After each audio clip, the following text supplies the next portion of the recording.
Bonjour à tous. Aujourd'hui, je voudrais parler avec vous d'un épisode de la vie de Jésus qui m'a particulièrement touchée à sa lecture.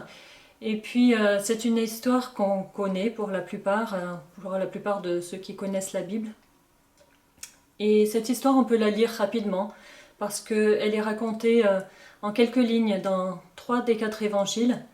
Mais si elle est racontée de cette façon-là, avec autant de détails dans 3 évangiles sur les 4, eh bien c'est parce que je pense qu'elle a particulièrement touché aussi les disciples qui étaient du temps de Jésus. Je vais vous lire la version la plus complète des 3, parce qu'elle est racontée de 3 façons différentes, selon qui la raconte. Et donc dans le livre de Marc, au chapitre 5, verset 21, donc les 2 autres évangiles qui en parlent, ce sont l'évangile de Matthieu au chapitre 9 à partir du verset 18 et dans Luc 8 à partir du verset 40. Donc là nous allons lire Marc chapitre 5 à partir du verset 21. Jésus entra dans la barque. Jésus dans la barque regagna l'autre rive, où une grande foule s'assembla près de lui. Il était au bord de la mer. Alors vint un des chefs de la synagogue nommé Jairus, qui, l'ayant aperçu, se jeta à ses pieds et lui adressa cette instante prière.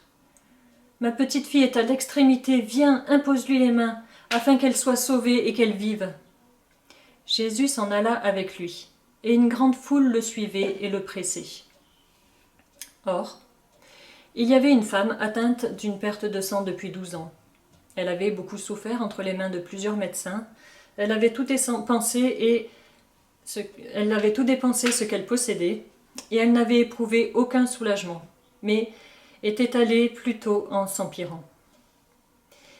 Ayant entendu parler de Jésus, elle vint dans la foule par derrière et toucha son vêtement, car elle disait « Si je puis seulement toucher ses vêtements, je serai guérie. » Au même instant, la perte de sang s'arrêta et elle sentit dans son corps qu'elle était guérie de son mal. Jésus connut aussitôt en lui-même qu'une force était sortie de lui, et se retournant au milieu de la foule, il dit « Qui a touché mes vêtements ?» Ses disciples lui dirent « Tu vois la foule qui te presse et tu dis qui m'a touché ?» Et il regardait autour de lui pour voir celle qui avait fait cela. La femme, effrayée et tremblante, sachant ce qui s'était passé en elle, vint se jeter à ses pieds et lui dit toute la vérité. Mais Jésus lui dit « Ma fille, ta foi t'a sauvée, va en paix et sois guérie de ton mal. » Comme il parlait encore, survinrent de chez les chefs de la synagogue des gens qui dirent « Ta fille est morte, pourquoi importuner davantage le maître ?» Mais Jésus, sans tenir compte de ces paroles, dit au chef de la synagogue « Ne crains point, crois seulement. » Et il ne permit à personne de l'accompagner, si ce n'est à Pierre, à Jacques et à Jean, frères de Jacques. Ils arrivèrent à la maison du chef de la synagogue, où Jésus vit une foule bruyante et des gens qui pleuraient et poussaient de grands cris. Il entra et leur dit « Pourquoi faites-vous tout ce bruit et pourquoi pleurez-vous » ? L'enfant n'est pas morte, elle dort. Ils se moquaient de lui. Alors, ayant fait sortir tout le monde, il prit avec lui le père et la mère de l'enfant, et ceux qui l'avaient accompagné, et il entra là où était l'enfant. Il la saisit par la main et lui dit « Talitha koumi », ce qui signifie « Jeune fille, lève-toi, je te le dis ». Aussitôt, la jeune fille se leva et se mit à marcher, car elle avait 12 ans. Et ils furent dans un grand étonnement. Jésus leur adressa de fortes recommandations, pour que personne ne sût la chose, et il dit qu'on donna à manger à la jeune fille. Alors la lecture est peut-être un peu longue, mais nous voyons dans cette histoire que Jésus vient d'arriver. Il est au bord de la mer, il a traversé le lac avec ses disciples dans une barque. Une foule, vraiment une grande foule, s'assemble autour de lui, et tout le monde l'attendait. Il est abordé par un homme. Qui est cet homme qui interpelle Jésus ? C'est le chef de la synagogue et il s'appelle Jairus. À l'époque de Jésus, les synagogues ne sont pas vraiment un lieu de culte. En fait, le culte est concentré au temple. Quant aux synagogues, on y lit la parole de Dieu et on étudie les textes sacrés. Je vais vous lire la définition de ce qu'était la synagogue que j'ai pu trouver dans mes recherches. Donc la synagogue est une institution qui remonte au VIe siècle avant Jésus-Christ. Alors dispersés en Égypte et en Mésopotamie, les exilés juifs avaient pris l'habitude de se réunir le jour du sabbat, d'abord sur la place du village, puis dans des maisons particulières pour écouter les grands récits fondateurs de leur foi. Il y eut bientôt des synagogues dans chaque cité où vivaient les Juifs. En terre d'Israël, chaque village avait la sienne, et on en dénombrait, paraît-il, plus de 300 à Jérusalem. Au 1er siècle, chaque synagogue possédait au moins 5 rouleaux de la Torah. Elle avait une fonction d'enseignement importante.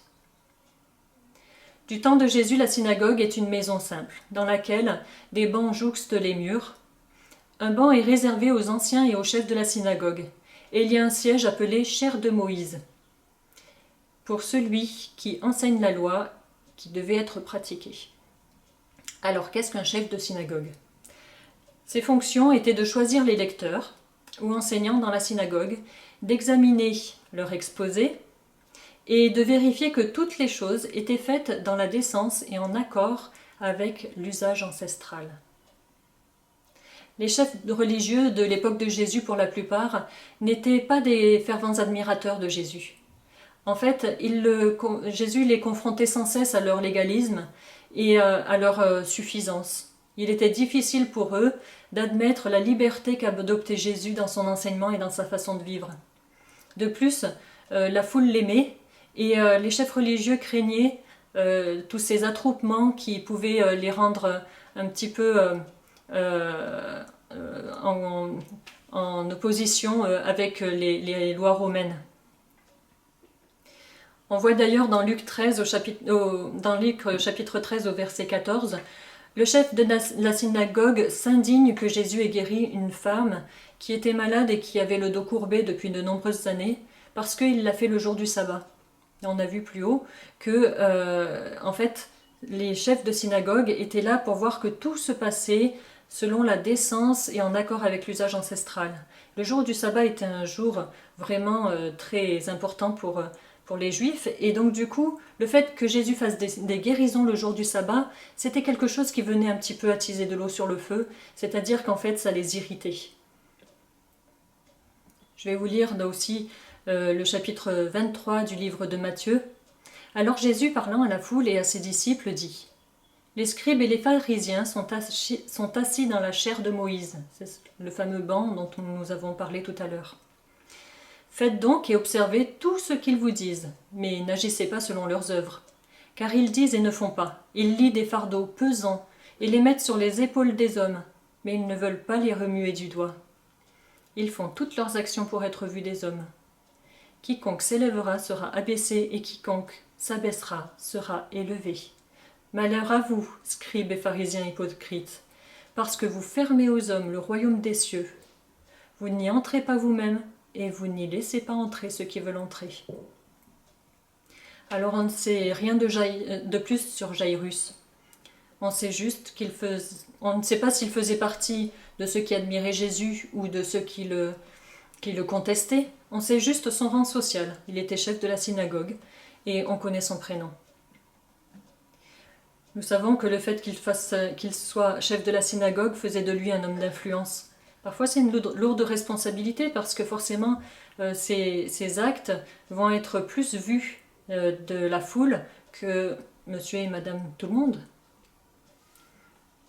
Si Jairus démontre qu'il croit en Jésus, il peut être exclu de la synagogue et il peut perdre son rang dans la société. Mais s'il ne le montre pas, comme il a vu la puissance de Jésus, il sait que sa fille mourra, il n'y a plus de solution. Nous devons parfois faire des choix. Peut-être qu'il a attendu si longtemps avant de plier le genou quelque part, parce qu'il s'est dit peut-être que je vais pouvoir trouver d'autres solutions. Peut-être simplement qu'il a attendu, parce qu'il avait entendu parler de Jésus. Mais Jésus n'était pas là, il était de l'autre côté de la rive, il était de l'autre côté de la mer, il n'était pas là. Il avait trop à faire. Donc peut-être qu'il a attendu, et quand il a entendu que Jésus était revenu, Jésus était de retour, qu'une foule s'assemblait autour de lui, alors il est allé le chercher. Tout chef qu'il est, il se jette aux pieds de Jésus, il le supplie car sa fille d'environ 12 ans est gravement malade, elle va mourir. Il a réalisé qu'il ne peut rien faire pour sauver sa fille et il est désespéré, il sait que Jésus est sa dernière chance.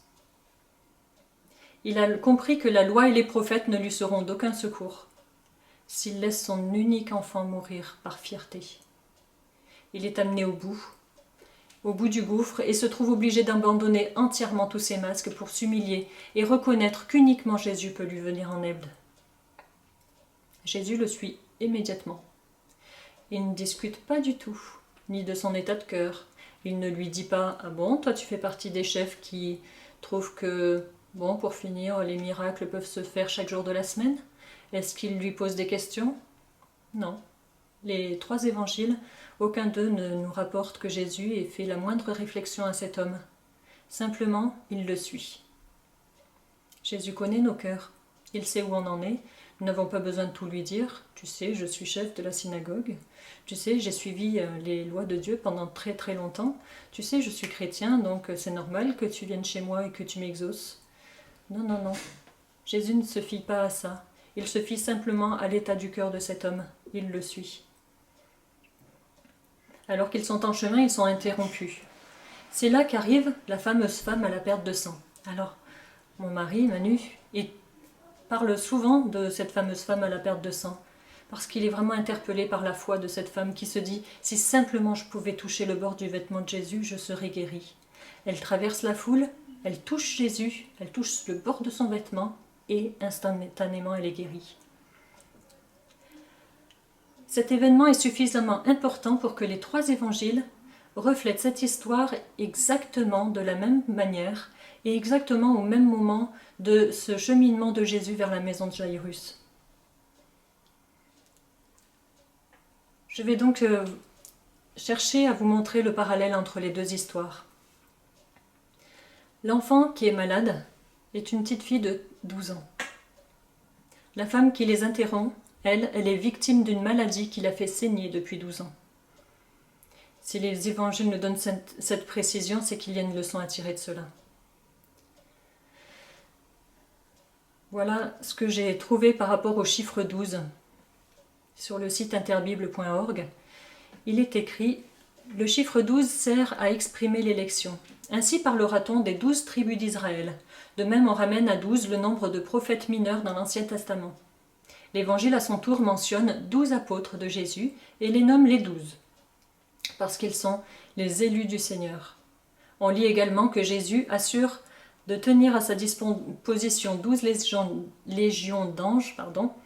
L'Apocalypse, quant à elle, parlera des 12 étoiles qui couronnent la femme, des 12 portes de Jérusalem céleste, des 12 anges et des 12 fruits de l'arbre de vie.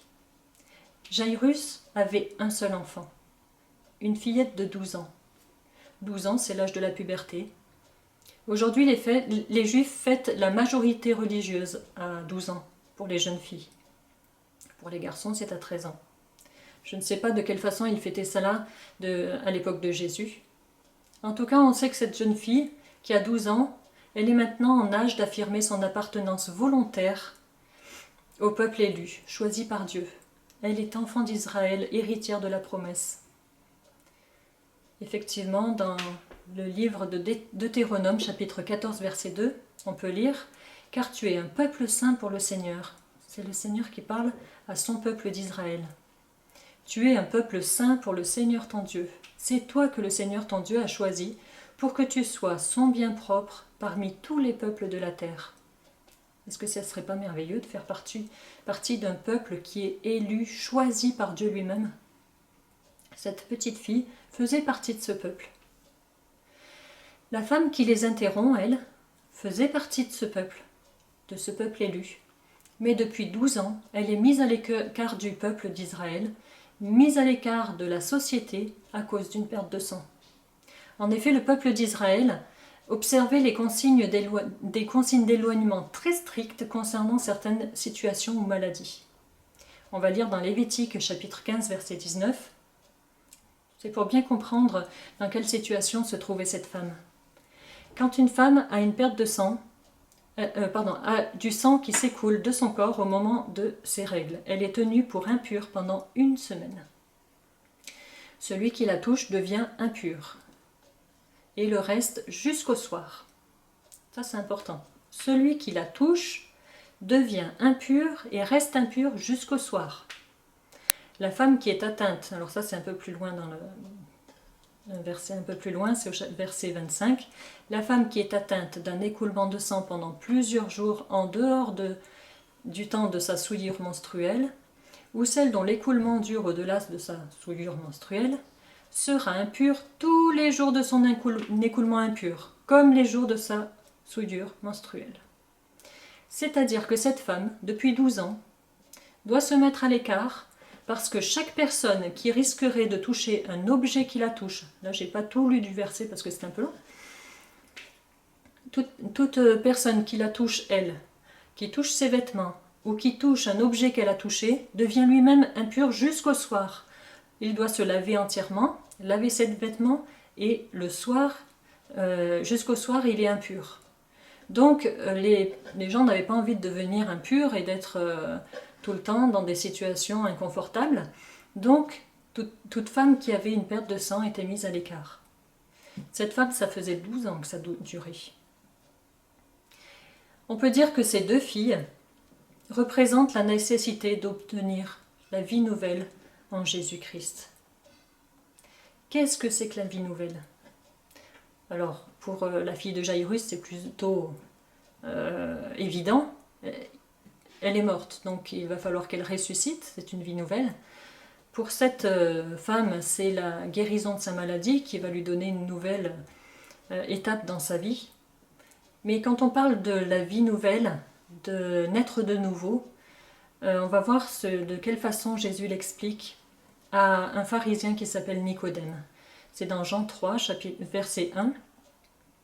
Mais il y eut un homme d'entre les pharisiens nommé Nicodème, un chef des Juifs, qui vint, lui, auprès de Jésus de nuit, et lui dit : « Rabbi, nous savons que tu es docteur venu de Dieu, car personne ne peut faire les miracles que tu fais si Dieu n'est avec lui. » Jésus lui répondit : « En vérité, je te le dis, si un homme ne naît de nouveau, il ne peut voir le royaume de Dieu. » C'est-à-dire que si un homme ne naît pas de nouveau, comme le dit Jésus, il ne peut pas vivre une vie spirituelle vraiment connectée à Dieu lui-même. Il ne peut voir le royaume de Dieu. Il ne peut pas voir les réalités spirituelles. Alors Nicodème lui dit : « Comment un homme peut-il naître quand il est vieux ? Peut-il rentrer dans le sein de sa mère et naître ? » Jésus lui répondit : « En vérité, je te le dis. Si un homme ne naît d'eau et d'esprit, il ne peut entrer dans le royaume de Dieu. » Un peu plus loin, au verset 18, il lui dira : « Celui qui croit en lui n'est point jugé. » C'est-à-dire celui qui croit en Jésus n'est point jugé. Mais celui qui ne croit pas est déjà jugé, parce qu'il n'a pas cru au nom du Fils unique de Dieu. Donc qu'est-ce qui nous donne la vie nouvelle ? C'est de pouvoir croire au nom du Fils unique venu de Dieu. C'est de naître de l'Esprit, c'est-à-dire que l'Esprit de Dieu doit nous régénérer. La Bible nous dit que nous sommes séparés de Dieu par notre nature humaine qui est attachée au péché. Ce péché est une souillure qui nous mène à la séparation d'avec Dieu, parce que lui est saint. La parole de Dieu nous dit que la conséquence du péché, c'est la mort, c'est-à-dire la séparation éternelle de celui qui est la vie. Mais le cadeau de Dieu, c'est la vie par Jésus qui nous lave de toute souillure. Donc la jeune fille était considérée comme sainte, puisqu'elle appartenait au peuple d'Israël, une nation sainte choisie par Dieu lui-même. Elle est arrivée à l'âge de la majorité religieuse, elle fait partie du peuple élu, et pourtant elle est destinée à la mort puisque la maladie l'a atteinte. Cette femme qui était malade, elle, depuis 12 ans, eh bien, elle, c'est la loi judaïque qui l'avait exclue. Pourtant, une loi donnée par Dieu à Moïse pour son peuple. Mais cette loi excluait cette femme qui avait une perte de sang, la mettait à l'écart du peuple de Dieu depuis 12 ans. La loi judaïque était pour elle une condamnation à la solitude et à la mort. Jésus la guérit. Et il lui donne l'élection véritable qui vient de la foi en Christ. On verra dans Marc 5, Verset 24, Jésus dit à cette femme, « Ma fille, ta foi t'a sauvée. Va en paix et sois guérie de ton mal. » C'est-à-dire que par la foi, non seulement elle a été guérie de cette maladie, mais en plus elle est sauvée. Elle devient pardonnée par Jésus. Elle n'est plus condamnée à la mort, mais elle peut avoir maintenant la vie éternelle. Elle peut rentrer dans le royaume de Dieu. D'ailleurs, Matthieu 9, qui raconte la même histoire, dit aussi « Prends courage, ma fille, ta foi t'a guérie. » Cela revient à dire ce que disait Jésus à Nicodème. Donc c'est ce qu'on avait lu tout à l'heure dans Jean 3, verset 18. « Celui qui croit en lui n'est point jugé, mais celui qui ne croit pas est déjà jugé parce qu'il a cru au nom du Fils unique de Dieu. » Tout est fait pour que cet homme se décourage et abandonne tout espoir pour sa fille. Au fur et à mesure que Jaïrus avance, au fur et à mesure qu'il arrive à amener Jésus un peu plus loin avec lui en direction de sa maison, on dirait que tout s'accumule pour l'empêcher d'aller jusqu'au bout. Vu la connaissance que cet homme, en tant que chef de la synagogue, avait de la loi, il a dû être certainement très embêté, même contrarié par l'intervention de cette femme. Non seulement c'est une femme, elle n'a pas à importuner un maître religieux, comme ça, à l'arrêter sur le chemin. En plus, elle est impure, elle touche Jésus, et Jésus est devenu, du coup, impur par la loi qui le condamnait. Alors tout ça, c'est quand même très ennuyeux, parce que déjà, il a décidé d'aller vers Jésus. Il n'a pas écouté tout ce qui se disait sur lui en disant « Ouh là là, mais ceux qui vont voir Jésus, ceux qui le reconnaissent comme étant le Messie, alors eux seront exclus de la synagogue. » Et puis il y va, il arrive à traverser la foule, il amène Jésus avec lui. Et cette femme, comme ça, arrive en plein milieu et puis stoppe leur avancée. Certainement qu'il n'a peut-être pas pris le temps de réfléchir à tout ça. Il s'est dit c'est pas grave, il faut aller voir ma fille qui est morte, qui est malade. Et il s'apprête à repartir, mais des gens arrivent de la maison de Jaïrus et cette fois-ci lui disent ça sert à rien, c'est trop tard, elle est morte. N'importune pas le maître, ça suffit, c'est pas la peine. Combien tout ça a dû être difficile pour Jaïrus. Il a fallu vraiment qu'il ait la foi en Jésus. Il a fallu vraiment qu'il s'accroche aux promesses de Dieu pour se dire non, ce n'est pas fini. Mais je me mets à sa place actuellement et je me dis non voilà, même les gens de sa maison, ses proches, ceux qui l'entourent lui disent c'est trop tard. Je suis désolée Jaïrus, mais maintenant c'est trop tard, laisse tomber. Jésus lui répond dans Luc 8, verset 50, « N'aie pas peur, crois seulement et elle sera sauvée. » Nous avons une bonne nouvelle pour vous aujourd'hui, c'est qu'il n'y a pas de situation qui est morte pour le Seigneur. Il n'y a pas de situation qui est morte pour Jésus. Il n'est jamais en retard et puis rien ne peut arrêter sa volonté lorsqu'il a décidé de ramener à la vie une situation qui était perdue. Il n'y a pas de situation qui est trop morte pour que Jésus ne puisse pas intervenir. Le doute nous amène dans la crainte, l'angoisse, l'inquiétude. Ça nous met face à toutes les choses qui peuvent nous faire peur. La foi, c'est accepter de confronter nos peurs. Nous voyons nos peurs, nous pouvons les regarder en face et puis nous les confrontons à ce que dit la parole de Dieu. Et la parole de Dieu va anéantir ces peurs. La foi, c'est accepter que oui, nous sommes faibles, mais la parole de Dieu est toute puissante, elle est la vérité. Jaïrus donne toute la liberté à Jésus dans sa maison. Déjà, il lui dit « Viens chez moi pour voir ma fille qui est malade ». Et on voit que comme Zachée a invité Jésus chez lui, la maison de Jaïrus représente sa vie. Il demande à Jésus de venir dans sa maison, d'y prendre toute la place et d'y faire entrer la vie. On voit dans Marc chapitre 5, verset 37, « Jésus ne permit à personne de l'accompagner, si ce n'est à Pierre, à Jacques, à Jean, frère de Jacques. Ils arrivèrent à la maison du chef de la synagogue où Jésus vit une foule bruyante. et des gens qui pleuraient et poussaient des grands cris. Il entra et leur dit « Pourquoi faites-vous du bruit? Pourquoi pleurez-vous? L'enfant n'est pas morte, mais elle dort. » Et il se moquait de lui.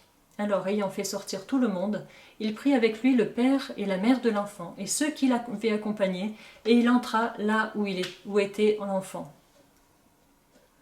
Non seulement Jésus vient jusqu'à cette maison, il se sépare de toute la foule. Il se sépare même de certains de ses disciples, puisqu'il ne prend avec lui que Pierre, Jacques et Jean. Il arrive à la maison et là il y a toutes les personnes qui sont proches de cet homme qui viennent pour le consoler, pour pleurer l'enfant, et il les renvoie. Et Jairus ne dit rien parce qu'il a décidé de laisser toute la place à Jésus dans cette maison. Il rentre uniquement avec les parents et 3 disciples. Pourquoi? Parce que les parents représentent l'enfant. Ils sont les seuls directement concernés par cette situation. Il y a peut-être d'autres personnes proches, mais ce sont les seuls qui sont suffisamment concernés par cette situation pour que Jésus les accepte dans la maison. Et puis il prend avec lui 3 témoins. Et ces 3 témoins, ce sont les personnes les plus proches de Jésus. C'est avec eux qu'il va vivre certaines expériences qu'il n'aura pas permis à d'autres de ses disciples de vivre. Parce qu'il y a des personnes qui sont plus proches parfois de nous. Ils serviront de témoins. Et Jésus a fait sortir tous les incrédules, tous les maux de cœur, tous les défaitistes et aussi tous les gens bien pensants. Et parfois, si on veut vraiment vivre selon la parole de Dieu, et parfois aussi si on veut vraiment voir des miracles dans nos vies, le Seigneur nous dit de rentrer dans notre chambre, de nous mettre à genoux, dans le secret, de fermer la porte derrière nous, et que là, dans le secret, le Seigneur nous voit. Parfois, s'entourer de tout un tas de personnes qui sont pleines de bonnes idées ou qui vont se moquer de notre foi, c'est pas ça qui va nous donner d'avancer. Jésus était là pour ressusciter cet enfant et c'est dans l'intimité qu'il l'a fait. Sachons nous mettre à l'écart. La jeune fille ressuscite. Marc 5, verset 41, il la saisit par la main et lui dit « Talitha koumi », ce qui signifie « Jeune fille, lève-toi, je te le dis ». Aussitôt, la jeune fille se leva et se mit à marcher car elle avait 12 ans. Et ils furent dans un grand étonnement.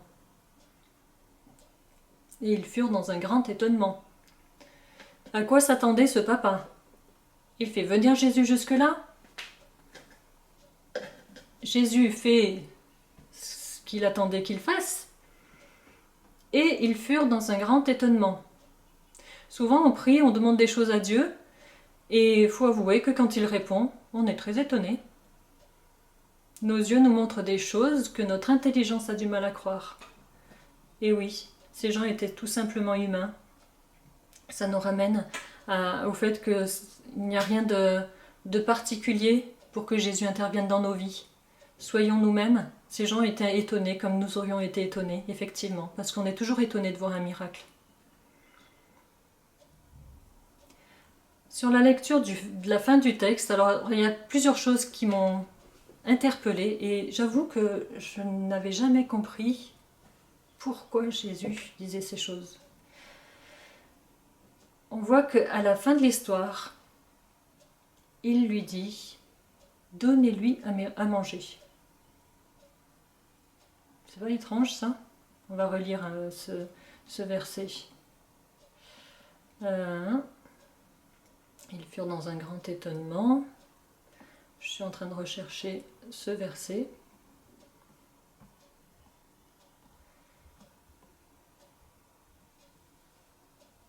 Jésus leur adressa de fortes recommandations pour que personne ne sût la chose, et il dit qu'on donna à manger à la jeune fille.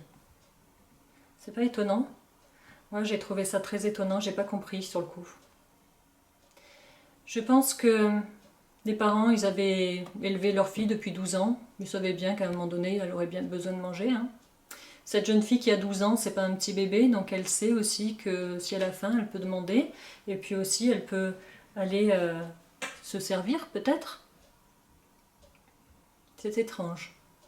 Parfois, on trouve un peu les propos de Jésus décalés, non? Eh bien, il faut faire la comparaison avec une personne qui vient de naître de nouveau. Parfois on prie pour des situations, des personnes pendant longtemps, et puis un jour Jésus se révèle à eux. La situation change totalement, et là on voit que c'est Jésus qui a fait ce miracle. Ces personnes qui viennent de découvrir Jésus ont besoin de se nourrir de la parole de Dieu. Et je crois que ce que Jésus veut dire dans cette parole, donnez-lui à manger, c'est que lorsque vous aurez votre situation qui a été guérie par Jésus, alors nourrissez-la de la parole de Dieu. Nourrissez-la non pas de toutes les choses qui vont se trouver autour, mais nourrissez-la de la parole de Dieu. Parce que Jésus dit dans Jean 6, verset 35, « C'est moi qui suis le pain de vie. Celui qui vient à moi n'aura jamais faim, et celui qui met sa foi en moi n'aura jamais soif. » Jésus recommande ici aux parents de nourrir cet enfant d'une bonne nourriture spirituelle. De lui dire que Jésus est le pain de vie et que c'est de lui qu'elle doit maintenant tirer sa subsistance. La deuxième question que je me posais, ça concerne les recommandations de Jésus. Ne dites rien à personne. Mais comment on peut se taire lorsque sa fille vient de mourir et vient de ressusciter? Comment peut-on se taire? D'ailleurs, tout le monde le saura puisqu'elle était morte il y a un instant et une foule bruyante était là, c'est la parole de Dieu qui le dit. Maintenant, elle est vivante, donc tout le monde le saura. Pourquoi il dit ne dites rien à personne? Alors d'abord, il veut faire ce miracle en comité restreint, alors qu'il aurait pu le faire en public, comme le jour où il avait ressuscité Lazare. Et puis ensuite, il demande de n'en parler à personne.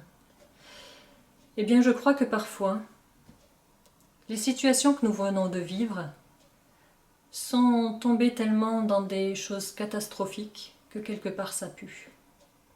Comme une personne qui est morte a une mauvaise odeur, eh bien, nos situations, parfois, nos vies sont devenues vraiment catastrophiques et elles sentent mauvais. Lorsque Jésus sera intervenu dans cette situation, ne racontez pas la puanteur dans laquelle vous êtes tombés. Racontez juste la puissance de Dieu, la vie nouvelle qui vous envahit maintenant, le fait que vous êtes passé de la mort à la vie, que vous êtes maintenant dans le royaume de Dieu, que Jésus est votre ami fidèle, que chaque jour il est avec vous. Ne racontez pas la puanteur. Parfois, c'est même pas nous qui sommes passés par la mort, ce sont nos proches, nos rêves, des choses que nous vivons. Nous sommes passés par tellement de situations. Et puis on a prié, mais c'est comme si Jésus était loin, il était inaccessible, on ne pouvait pas le faire venir. On avait beau se dire, oui, si Jésus était là, il aurait pu guérir, il aurait pu restaurer, il aurait pu ressusciter cette situation. Mais Jésus nous semble loin. Et puis ensuite, on finit par trouver Jésus et on se dit, mais c'est la solution à mon problème, il va m'aider. Et puis sur le long du chemin, on a l'impression qu'au fur et à mesure, il y a des choses qui viennent et qui nous découragent, jusqu'à nos meilleurs amis, nos situations les plus proches, et parfois nos meilleurs ennemis, c'est-à-dire nous-mêmes, qui nous disons, mais c'est mort, laisse tomber, pourquoi tu continues à espérer? Et peut-être que nous avons vécu des situations où nos proches ou nos rêves sont tombés comme ça, de désillusion en désillusion jusqu'à ce que la situation soit morte. Et au lieu de simplement se réjouir de la résurrection et de témoigner de la grandeur de Dieu, on va raconter toute la profondeur de la puanteur dans laquelle on a pu tomber. Jésus leur recommanda sévèrement de ne rien dire à personne. Et pourtant, il est marqué juste après que je crois que c'est Marc qui le stipule, qui dit, ou Matthieu, qui dit la nouvelle s'en répandit dans toutes les contrées alentours. Donc la nouvelle s'est bien répandue, mais Jésus leur recommande de ne pas disperser cette histoire de puanteur, parce que qui va être victime de cette image? C'est cette petite fille. Alors que cette petite fille a besoin de vivre maintenant sa vie nouvelle, ressuscitée en Christ. Je voudrais conclure en vous disant qu'il n'y a pas de situation qui soit trop morte pour le Seigneur. Quelle est ta situation? il n'y a aucune situation qui est trop morte pour que le Seigneur ne puisse pas intervenir. Qu'est-ce qui t'a empêché de venir jusqu'à Jésus jusqu'à aujourd'hui? Qu'est-ce qui t'a empêché d'avancer? Ou qu'est-ce qui a empêché que Jésus soit là? Qu'est-ce qui a pu empêcher pendant ce cheminement qu'on a l'impression que tout s'obstine pour que Jésus ne puisse pas intervenir dans ta vie? D'abord, il est loin. Ensuite, il est là, mais il y a une foule. Et puis ensuite, le Père réussit à convaincre Jésus de venir, mais il est interrompu par cette femme qui est impure. Les gens le découragent, puis il est trop tard. C'est trop tard, elle est morte. Les proches se moquent, parce que Jésus vient quand même jusqu'à cette maison, mais tous ses proches se moquent de lui. Et Jaïrus tient bon, parce que Jésus lui a dit « ne crains pas ». Je crois qu'il n'y a aucune situation qui n'est assez morte pour que Jésus ne puisse plus intervenir. Maintenant qu'il est entré chez toi, c'est à toi, c'est ton tour. Témoigne, donne à manger. Couvre de ta protection, c'est-à-dire ne dis rien de ce qui s'est passé, mais glorifie ton Dieu. Vraiment, je désire que ce message puisse vraiment toucher vos cœurs. Vous sachiez, que vous compreniez qu'il n'y a aucune situation dans laquelle Jésus ne pourra pas intervenir dans ta vie. Et lorsque tu seras sorti de là, glorifie ton Dieu. Nous allons prier. Merci Seigneur pour ces temps que nous avons pu passer ensemble à la découverte de ta parole, parce que tu es un Dieu tellement bon. Tu es un Dieu tellement magnifique. Tu nous enseignes chaque jour. Tu nous donnes de vivre ces miracles qui nous étonnent. Et nous te remercions Seigneur, parce que encore aujourd'hui ta parole nous nourrit et nous donne d'aller plus loin. Que ton nom soit béni. Amen.